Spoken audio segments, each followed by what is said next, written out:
യുദ്ധക്കെടുതി മൂലം വലയുന്ന ഗാസയ്ക്ക് വീണ്ടും സഹായവുമായി UAE. ദുരിതാശ്വാസ സാമഗ്രികളുമായി UAEയിൽ നിന്നുള്ള 9ാമത്തെ കപ്പൽ ഈജിപ്തിലേക്ക് പുറപ്പെട്ടു. ഭക്ഷ്യസാധനങ്ങളും മരുന്നും വസ്ത്രങ്ങളും ഉൾപ്പെടെയുള്ള അവശ്യ വസ്തുക്കളാണ് കപ്പലിലുള്ളത്. ഗാസയ്ക്ക് നൽകി വരുന്ന സഹായങ്ങളുടെ തുടർച്ചയായാണ് മറ്റൊരു കപ്പൽ കൂടി UAEയിൽ നിന്ന് പുറപ്പെട്ടത്. അബുദാബി ഖലീഫ പോർട്ടിൽ നിന്ന് പുറപ്പെട്ട കപ്പൽ ഈജിപ്തിലെ അൽ ആരിഷ് തുറമുഖത്താകും എത്തിച്ചേരുക.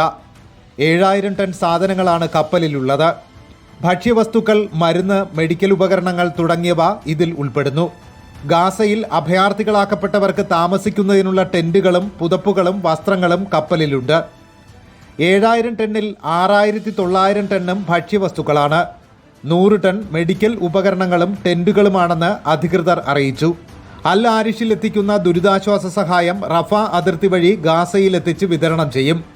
ഗാസയിൽ ഭക്ഷ്യവസ്തുക്കളടക്കം ടൺ കണക്കിന് ദുരിതാശ്വാസ സഹായമാണ് പല ഘട്ടങ്ങളിലായി UAE എത്തിച്ചു നൽകിയത്. ഈജിപ്തിൽ നിന്നും കുടിവെള്ളം എത്തിക്കുന്നതിനുള്ള പദ്ധതിക്കും ദിവസങ്ങൾക്ക് മുമ്പ് തുടക്കം കുറിച്ചിരുന്നു.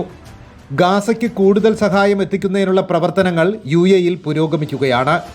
Reporter, Dubai.